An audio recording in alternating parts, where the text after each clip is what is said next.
एक गांव के संबंध में मैंने सुना है कि वहां एक दिन एक जादूगर आ गया था और उस गांव के कुएं में उसने एक पुड़िया डाल दी थी और कहा था कि इस कुएं का पानी जो भी पिएगा वह पागल हो जाएगा। एक ही कुआं था उस गांव में। एक कुआं और था, लेकिन वह गांव का कुआं न था, वह राजा के महल में था। सांझ होते होते तक गांव के हर आदमी को पानी पीना पड़ा।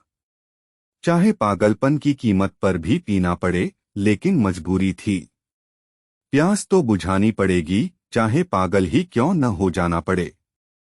गांव के लोग अपने को कब तक रोकते, उन्होंने पानी पिया। सांझ होते होते पूरा गांव पागल हो गया। सम्राट बहुत खुश था, उसकी रानियां बहुत खुश थीं। महल में गीत और संगीत का आयोजन हो रहा था। उसके वजीर खुश थे कि हम बन गए, लेकिन सांझ होते होते उन्हें पता चला कि गलती में हैं वे, क्योंकि सारा महल सांझ होते होते गांव के पागलों ने घेर लिया। पूरा गांव हो गया था पागल। राजा के पहरेदार और सैनिक भी हो गए थे पागल। सारे गांव ने राजा के महल को घेर कर आवाज लगाई कि मालूम होता है कि राजा का दिमाग खराब हो गया है। हम ऐसे पागल राजा को सिंहासन पर बर्दाश्त नहीं कर सकते। महल के ऊपर खड़े होकर राजा ने देखा कि बचाव का अब कोई उपाय नहीं है। राजा अपने वजीर से पूछने लगा कि अब क्या होगा। हम तो सोचते थे कि भाग्यवान हैं हम कि हमारे पास अपना कुआं है। आज यह महंगा पड़ गया है। सभी राजाओं को एक न एक दिन अलग कुआं महंगा पड़ता है। सारी दुनिया में पड़ रहा है। जो अभी भी राजा हैं, कल उनको भी कुआं महंगा पड़ेगा। अलग कुआं खतरनाक है। लेकिन तब तक ख्याल नहीं था।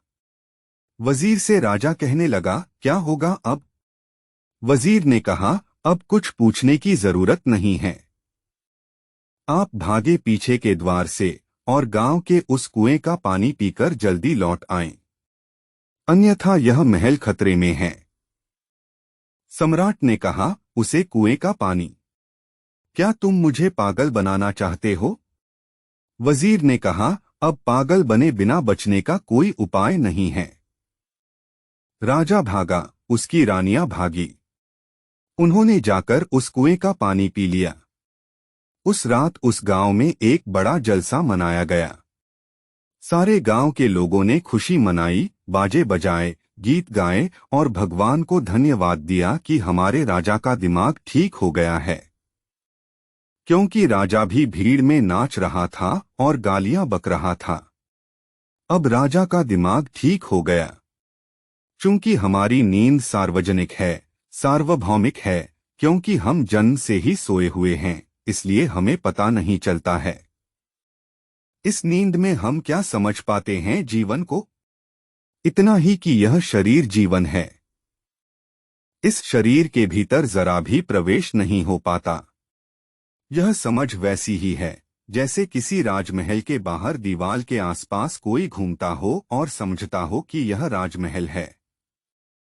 दीवार पर, बाहर की दीवार पर, चारदीवारी पर, परकोटे पर, परकोटे के बाहर कोई घूमता हो और सोचता हो कि राजमहल है।